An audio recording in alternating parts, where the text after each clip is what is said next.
국회 입법데이트의 임윤선입니다. 노인과 장애인은 엄연한 교통약자입니다. 그런데 앞으로는 이 노인과 장애인들이 조금 더 많이 안전하게 도로를 건널 수 있도록 하는 도로교통법 개정안이 최근 국회에 제출이 됐습니다. 이 법안을 대표 발의하신 분이죠. 민주당의 임내연 의원 이 자리에 모셨습니다. 안녕하십니까, 의원님? 네, 안녕하십니까, 임내연입니다. 네. 지난해 12월 13일에 이 도로교통법 개정안을 발의하셨는데요. 이 개정안 발의하신 계기부터 여쭙겠습니다. 예, 무엇보다도 노인 교통사고가 매년 증가하고 있습니다. 이런 데 문제의식을 느꼈고 또 노인과 같이 교통약자라고 할 수 있는 장애인들을 더욱 보호할 길이 있는가 이런 문제의식에서 발의하게 됐습니다. 그런데 그리고 특히 그 교통사고 숫자로 본다면 2008년에 2만 12건이었는데 2012년에 2만 8,185건으로 상당히 증가율이 높은 편이죠. 네. 그런가 하면 장애인의 교통사고에 관해서는 이러한 수치마저도 파악이 지금 되지 않고 집계가 있습니다. 안 되는군요. 그래서 이런 것들 두 교통약자인 분들을 어떻게 교통사고를 줄여서 좀 보호할 수 있느냐.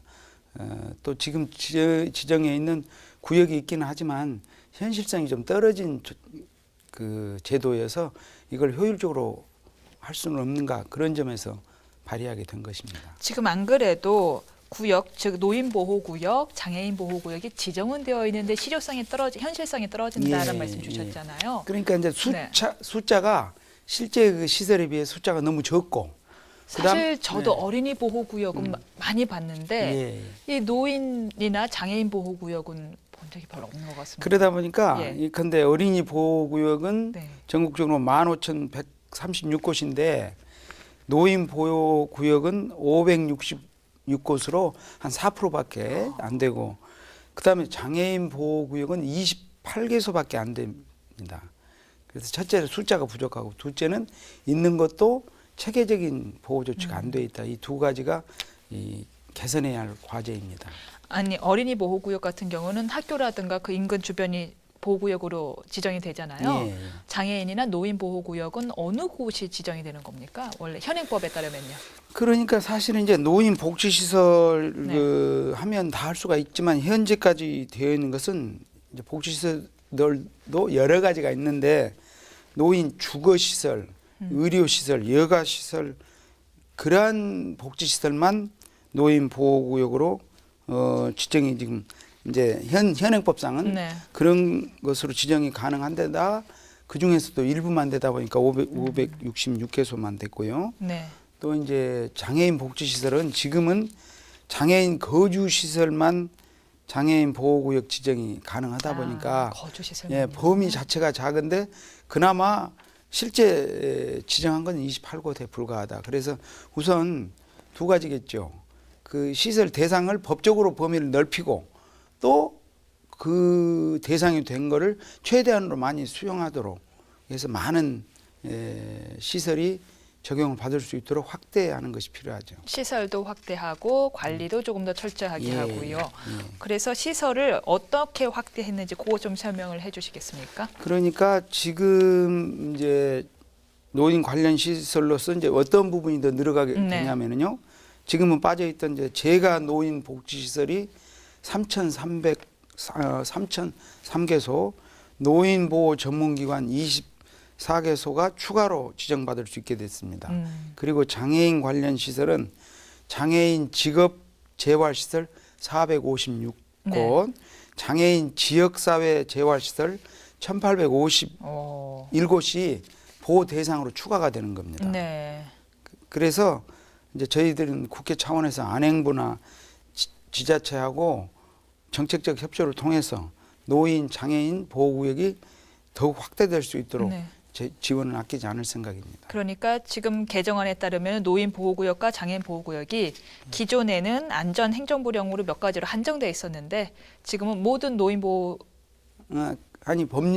법령에 있는데 그 보호 대상 설치할 수 있는 곳이 좀 한정이 돼 있었는데 좀 폭을 일단 넓힌다. 폭을 넓혔고요. 그렇게 하고 그걸 뭐 거의 의무화식으로 되도록이면 최대로 있는 시설마저도 지금은 몇 군데만 샘플을 하다시피 적은 시설이었는데 좀 범위도 넓히고 거기에 해당되는 시설은 가급적 모두 다 그 의무적으로. 보호구역으로 예.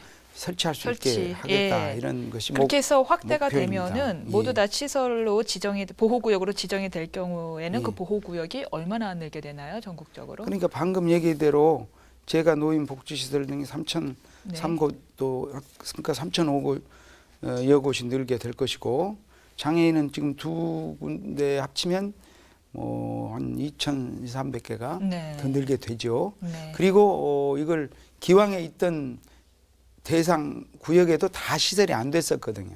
근데 이걸 확대해서 한다면 수천 곳이 늘게 돼서 실질적인 보호가 가능하다 이렇게 보는 거죠. 실질적으로 보호구역으로 지정이 되면은 어떤 안전 조치가 시행되는 건가요?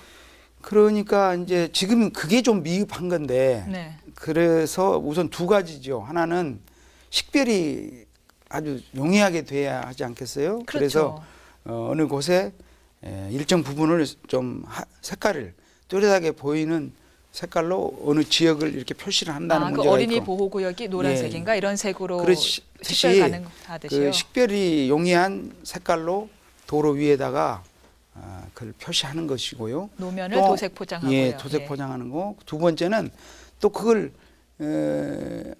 현실적으로 막기 위해서는 과속 방지 특화성을 시설을 하는 것이 필요하죠. 있어야 돼요. 예. 이 두 가지를 충실히 지킨 시설이 지금 많지가 않습니다. 그래서 이 법규에 의해서 그러한 시설을 하는 것을 또 용이하게 식별할 수 있도록 하는 것을 의무화한다면 지금 좀 불확실한 효율성이 떨어지는 지금 시설인데 이 두 가지 점을 보완한다면 교통사고 줄이는 데 효과가 클 것으로 봅니다. 아니, 그럼 기존에는 보호구역으로 지정이 됐는데도 지금 말씀하신 것처럼 과속 방지턱도 설치가 안 되어 있고 노면 도색도 포장이 제대로 안 돼 있는 곳이 많았다는 말씀이시죠? 그렇죠. 과속 방지턱이 없는 곳이 많고 어떤 곳은 이제 표시도 이렇게 사선으로 이렇게 해서 했다거나 또는 하얀색으로 표시를 하거나 아니면 노인 보호구역 이렇게 하얀 글씨로만 써진 이런 것들이 좀 들쑥날쑥했습니다. 근데 네. 이번 개정을 통해서 두 가지 점에서 통일적으로 좀 하게 되면 이 기왕에 있던 것도 효율성이 많이 올라가지 않겠냐 그런 기대를 해보는 것이죠. 기존에 그렇게 운영이 됐었으니 예. 보호구역으로 지정이 됐는데도 사고가 줄기는커녕 오히려 늘었겠죠. 그 뭐 어두운 길가 뭐 눈 오는 날 그런 게 제대로 보였겠습니까? 이제 그래서 이번 네. 개정안의 의의라는 것은 이제 그러한 효율성을 높인다. 예. 첫째는 그 범위를 대폭 늘리고 그다음에 있는 하나하나 곳에 효과적인 그러한 체제를 도입해야겠다 이러한 것이죠. 실제로 과속방지턱을 설치하거나 노면 도색을 포장하거나 그러면은 효과가 있죠. 어린이 보호구역 같은 경우 확실히 그러니까 과속방지턱을 보면 그러한 효과가 그 있더라고요. 실증적인 수치가 나옵니다. 네. 그러니까 어린이 보호구역 개선 사업을 해서 이와 같이 노면 도색, 과속 방지턱을 설치, 보행자 안전 폐쇄 이런 걸 했더니요.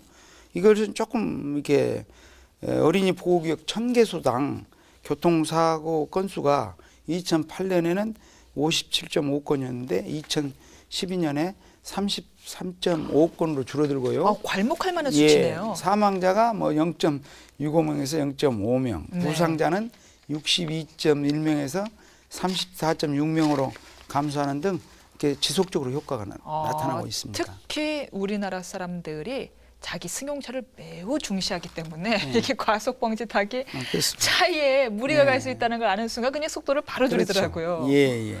이게 상당히 효과가 있네요. 그렇습니다. 근데 현재 어린이 보호구역 내에서 교통법규를 위반하면은 과태료와 범칙금을 가중 부과하고 있지 않습니까? 예. 노인 보호구역이나 장애인 보호구역의 경우는 어떠합니까? 지금 제도와 또 아직까지 이번 개정안에는 이 어린이 보호구역처럼 가중처벌 규정으로는 하지 않고 있습니다. 네. 그래서 현재 아까 말씀드린 대로 노인 보호구역 수가 어린이 보호구역의 4%밖에 안 되고 있어서 우선 지금 당면 목표는 노인 장애인 보호구역을 확대하고 아까 같이 시설을 보완 개수로 해서 실질적인 효과가 나는 데를 우선 중점으로 하고 처벌 강화 부분은 추후 검토가 또 필요하다고 생각이 듭니다. 추후 검토를 하시겠다. 네. 근데 왜 도로의 관리 주체는 주로 지자체잖아요. 예. 근데 이렇게 보호구역으로 지정이 되면은 그 근방은 주정차가 안 되도록 되어 있죠. 예, 그런 뭐 좀 규제가 조금 강화되는 예, 면이 있습니다. 주차도 안 될 테고요. 예, 예, 그러다 보니까 아무래도 또 관리에 따른 예산도 추가로 필요할 테고요. 예. 지자체 입장에서는 조금 피곤하다고 꺼리지 않을까 아마 싶습니다. 그런 점에서 좀 소극적이죠. 네. 그런데 이제 중앙부처는 안전행정부고 그다음 일선에서는 지자체인데 그 인식 전환이 필요하지 않겠는가 생각이 듭니다. 네. 이런 현재 그 교통사고 비용이 2011년 기준으로 12조 7,600원에 달합니다. 그리고 아까 말씀드린 노인 교통사고가 매년 늘고 있죠. 이런 걸 본다면 보호구역 지정을 확대하고 그 효율성을 높임으로써 교통사고를 줄이고 그렇게 되면 교통사고 비용이 줄어들지 않겠습니까? 그러면 또 그것이 국민들에게는 행복을 갖게 되는 생활수준, 복지 향상의 일환이고 또 한편 교통사고 비용도 감소가 되기 때문에 큰 틀에서 큰 안목에서는 더욱 큰 이익이 되기 때문에 의식을 전환해서 당장의 비용이 든다고 할 것이 아니고 다각적으로 봤을 때는 아까 안전행정부 지자체가 사고를 전환해서 좀 더 적극적으로 대응해 주실 것을 기대합니다. 그렇게 대승적으로 판단하면 참 얼마나 좋겠냐마는 당장 지자체가 뭐 예산 부족을 이유로 들면은 참 답이 없을 것 같은데 어떤가요? 보호구역 설치에 정부 지원을 늘린다거나 뭐 이런 대책은 고려하고 있지 않으십니까? 이제 그러한 부분에 대해서는 저희들이 이제 안행부나 지자체들과 정책적 협의를 하면서 이제 그러한 부분들을 강화해야 할 것입니다. 그러니까 그 비용이 많이 들어서 참 우려가 되는데 예를 들면 교통범칙금과 과태료 수입이 상당히 많습니다. 네. 이제 이걸 뭐 특정 기금으로 한다거나 또는 뭐 일반 회계라 하더라도 그것을 가지고 매년 예산에서 반영을 해가지고 노인이나 장애인 보호구역에 제출자를 한다면 그거 괜찮네요. 예, 좋은 아이디어가 안 될까 그렇죠. 싶고요. 예. 그다음에 현재 도로교통법 제 138조 2항은 국가는 예산의 범위에서 지방자치단체에 대하여 노인 및 장애인 보호구역의 설치 및 관리에 필요한 비용의 전부 또는 일부를 보조할 수 있다. 그렇게 해서 지원할 수 있는 근거는 명시가 돼 있습니다. 그렇군요. 이제 그래서 네. 아까 좀 더 이제 관련 예산 확보를 위해서 저희들도 이제 안행부와 지자체와 정책적 협의가 필요하죠. 그러면서 이제 아까 같은 그러한 규정을 뭐 그렇게 해야 한다. 그러면 좀 정신이 강화되지 않겠습니까? 네. 의무화하는 조항을 또 하고 국회에서 예산 편성할 때 이러한 부분을 강조하는 등 나름대로 제가 또 해야 할 역할이 있는 것 같습니다. 의원님 아주 관계 법령을 꼼꼼히 살펴보셨군요. 새로운 제도를 할 때는 네. 다학적인 검토가 필요하지 않겠습니까? 든든합니다. 이것이 참 저는 안타깝습니다. 사실 제가 모두에서도 말씀드렸지만 도로교통에 있어서 노인과 장애인 어린이들은 절대적인 교통약자 아니겠습니까? 철저한 도로교통 법규에 의하지 않고서는 사실은 안전하게 도로를 건너는 것 자체가 보장이 잘 안 되니까요. 예. 근데 반면에 우리나라 특히 대도시의 도로교통 체계는 기본적으로 빠른 경제 성장과 더불어서 자말을 위해서 만들어진 것들이 좀 많지 않습니까? 차도가 지나치게 넓고 다 지하차도와 육교 위주로 되어 있고 신호등도 차마의 통행 위주로 만들어졌고 이런 상황에서 우리나라 노령화 사회로 지금 급속하게 변하고 있는 우리나라 지금 어떤 대책이 좀 필요할지 조언을 부탁드립니다. 이제 지금 사회가 선진화된다라는 것은 소수자를 보호하는 것이 선진화의 하나의 상징이라고 할 수 있겠죠. 맞습니다. 소수자 보호가 근데 선진화의 척도죠. 예, 그래서 이제 횡단 도로에 있어서 교통 신호가 있을 때 시각 장애자의 숫자는 상당히 적음에도 불구하고 그들을 위해서 차인배를 울려준다. 이제 이런 것들을 하고 또 요즘은 이제 어느 화장실에 가도 장애자들을 위한 시설 이런 걸 만들지 않습니까? 그런데 사실은 노인이나 장애자는 그런 정도의 소수가 아니라 굉장히 노인분들은 고령화 시대에 숫자가 갈수록 늘어가고 있습니다. 급증하고 있죠. 예, 그리고 장애자의 수도 상당히 수백만 명을 하고 지금으로서 두 분들을 합치면 거의 8,900만 명, 1,000만 명에 육박하기 때문에 소수자를 넘습니다. 그러한 분들을 위해서 이제는 소수자도 우리가 보호하는 것이 선진국일진데 우리 인구에 또 그리고 노인은 온 국민이 다 노인이고 우리 누구나.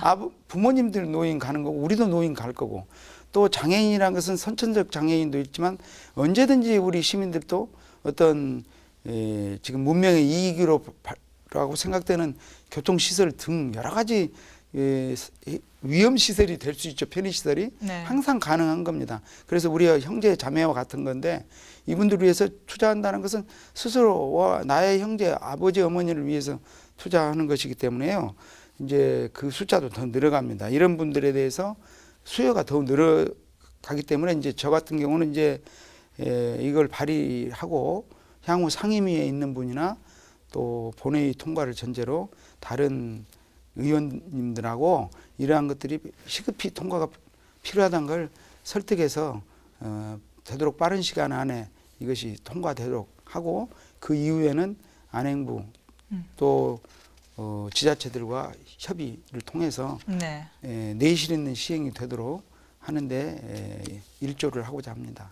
맞습니다. 매 연말마다 보도 블록을 드러내고 하고 할 예산을 가지고 이런 교통 약자들을 위한 보호 시설을 만드는데 참 그 돈을 쓰면 얼마나 좋겠냐 하는 생각이 듭니다만은 그래서 이런 노면 도색과 과속 방지턱 설치에 따른 예산을 어느 정도로 예상하십니까? 이것은 아직 추계는 못 내봤습니다. 이거는 무슨 예산 정책처 이런 데 또 해야겠는데 더 검토를 해가지고 앞으로 관계기관 협의 과정에서 네. 전체를 좀 파악하고 정책적 협의를 하도록 하겠습니다. 네. 그리고 도로교통법 개정 외에 올해 관심을 쏟고 있는 주력 법안이 뭔지 여쭤볼까요? 예, 지난해에는 제가 이제 국토교통위에 있습니다. 그래서 이제 지난 그중에 공사비가 자꾸 최저가 낙찰 그리고 실적 공사비라는 것을 도입을 해가지고 그 가격을 자꾸 낮추다 보니까 적정 공사비를 확보가 안 돼가지고 결국은 부실로 가기 때문에 그와 같은 개정법안을 내가지고 적정 공사비 확보에 나름대로 도움을 주는 내용이 지금 계류 중에 있습니다. 또 자동차 표준 정비 시간을 공개를 해서 합리적인 그 정비 가격은 나올 수 있도록 했고 또 지금 삼가 임대차 보호법에 네. 그것은 과거에는 뭐 서울 같으면 3억 원 이하에 해당하고 지역은 그 뭐 절반에 해당을 하는데 그동안에 경제 성장이 되다 보니까 그 위에 임대차 보증금이 있지만 그래도 보호를 받아야 할 분들이 많습니다. 그래서 그걸 확대해서 네. 도움을 받는 등 여러 가지 했는데 금년에도 이 국토교통 분야 그래서 아까 이거는 교통 약자를 했고 또 주거에 약한 부분에 대한 그런 노력도 하겠습니다. 그래서 이제 민생 회복을 위해서 정부와 협력할 것은 협력하고 또 비판할 것은 비판한데 지금은 철도의 경쟁 체제라고 얘기를 하고 의료에 있어서 뭐 해외 의료 관광객을 높인다 하는데 그 당사자들은 이게 민영화를 가는 길목 아니냐는 의문이 많이 있습니다. 그러니까 또 거기다 약사 부분도 마찬가지입니다. 그래서 이러한 부분들이 합리적인 방향으로 가야지 잘못하면 이 양극화가 더 높아지니까. 그래서 마지막으로는 또한 과거 이제 법률 전문가다 보니까 지난해 피의 사실 공표죄 이게 이제 거의 사문화되고 있거든요. 그래서 엄격한 기준을 정하고 그걸 통했을 때만 피의 사실 공표가 하더라도 면책이 되고 나머지는 공표를 하면 처벌받 있도록 법안을 지금 상정해 놨습니다. 네. 또 범죄 피해자 보호법으로 해서 범죄 피해자들이 그 수사기관이 그 사람들에게 어떤 식의 보호가 가능한 것을 고지를 해줘서 그분들이 범죄 피해자로서 국가로부터 혜택 받을 수 있는 걸 제대로 아는 등 즉 형사상의 관련자들의 인권 보호라거나 또 피해 회복에 관한 법률 이러한 부분에도 계속 노력하고 마지막으로는 그 경제 민주화라는 측면에서 경제적 약자들을 더 지원할 수 있는 그런 법률안을 발의하고 통과하는데 최선을 다하고자 합니다. 구석구석에 대한 아주 방대한 입법 계획을 갖고 계신데 참 국민의 한 사람으로서 든든합니다. 고맙습니다. 노인과 장애인의 교통 안정을 위해서 개정안 통과까지 힘써 주시기를 꼭 부탁드리겠습니다. 네, 오늘 열심히 말씀 하겠습니다. 여기까지 듣겠습니다. 고맙습니다. 네, 국회 입법데이트 지금까지 민주당의 임내연 의원과 함께했습니다. 저는 내일 이 시간에 다시 찾아뵙겠습니다. 안녕히 계십시오.